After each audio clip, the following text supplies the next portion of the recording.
Okay, here we are, August haul video. Yeah, we've gone a little bit book crazy.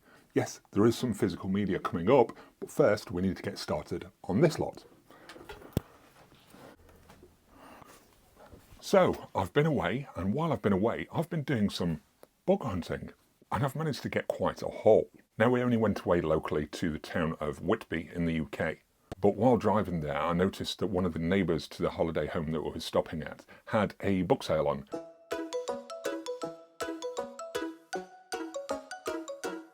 They had books in crates strewn all over their front wall, and they were selling them at some ridiculously cheap prices. So of course, the first thing I did when we got there was take a walk around the corner and check out what books they had. They did have a fair selection for me to look through.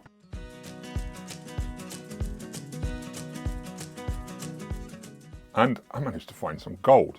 Or gold for me anyway. The first book that I picked up was No Country for Old Men.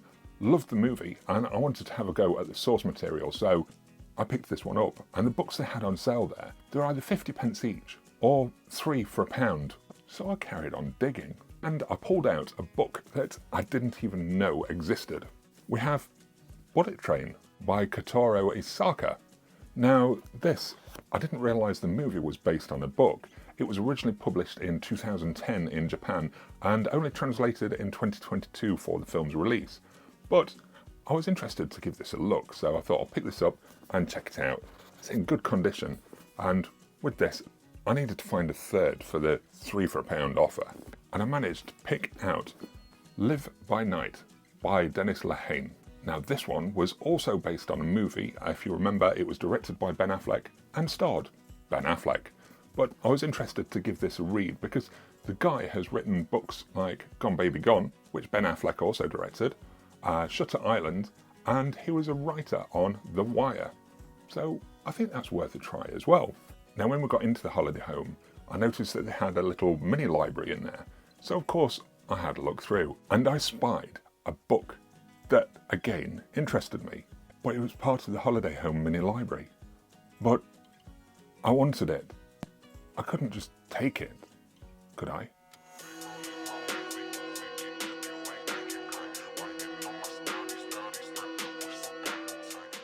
So I kind of pondered on this for a day or two, and then I asked my wife to message the holiday home owner, and she was quite happy for me to take one and leave one. So I scooted on back round to that book sale.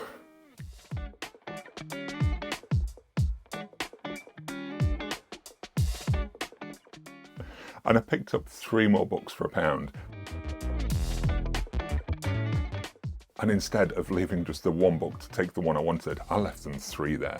But the book that I wanted, you've probably seen on the video, was Mickey 7, which was also recently made into a movie called Mickey 17. 17 isn't a sequel, it was just tweaked slightly and renamed for the movie. But again, another book that I was interested in reading, and one that I don't think it's actually been touched. Bargain. And of course, being in Whitby, we had to visit Whitby Abbey. And if you know, Bram Stoker used the location of Whitby in his famous novel Dracula. So while I was there, of course, I got tempted. I wanted a Dracula book while I was in Whitby Abbey. And I picked this hardback up. It was full price, so it's $18.99, but it's a nice hardback, and I actually stamp it inside as well to show that I've actually got this Dracula book from Whitby Abbey itself.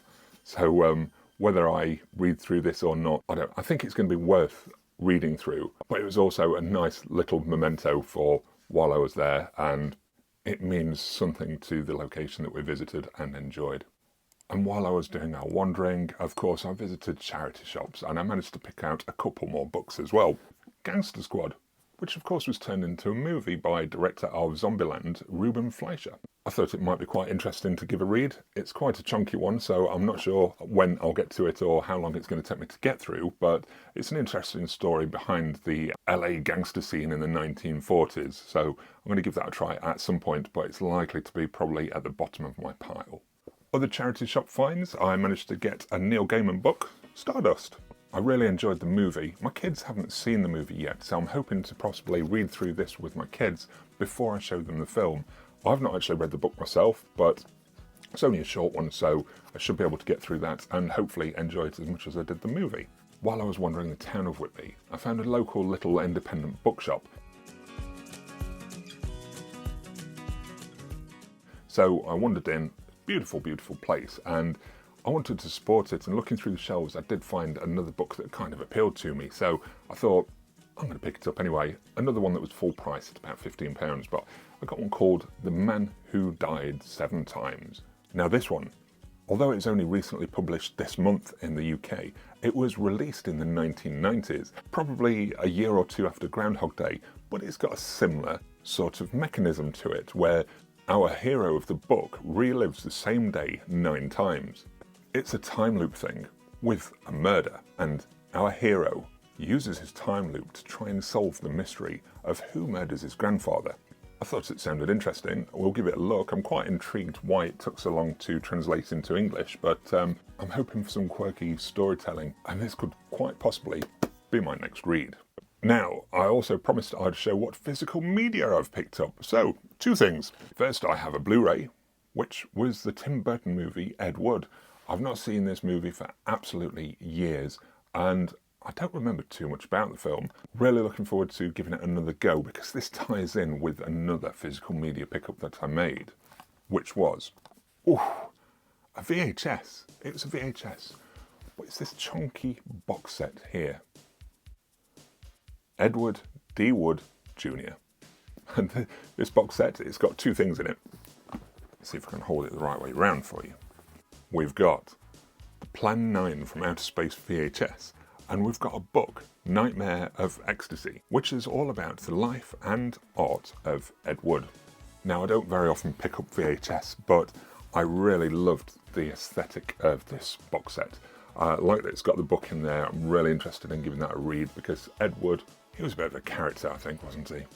So, looking forward to that. And of course, with the excitement of doing a whole video, I managed to forget about a couple of things. The first one, another book. This was gifted to me by my buddy Glenn. The reason he gifted me this was the story within it. This is a book with Stephen King's short stories. One of the stories, find it, was For Life of Chuck, which of course has recently been turned into a film by Mike Flanagan, and it's just hit UK cinemas this week, I believe.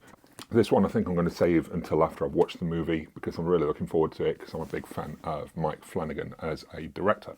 So, Glenn, I will check it out soon. Thank you for the gifting of this, and it'll sit proudly on my shelf until I've watched the movie. The other pickup was another Blu Ray, which was this one just right here. It's an independent movie called Serial. This was actually directed by one of the guys that owns the 80s video shop that's local to me.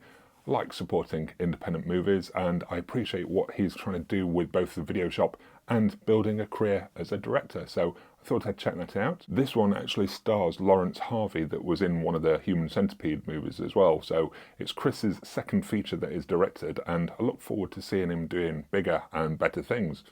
Good luck, Chris, and I'm looking forward to watching this. And I know it's only a brief brush over of the things that I've picked up, but I just wanted to share. So there you go. I'll catch you all next time.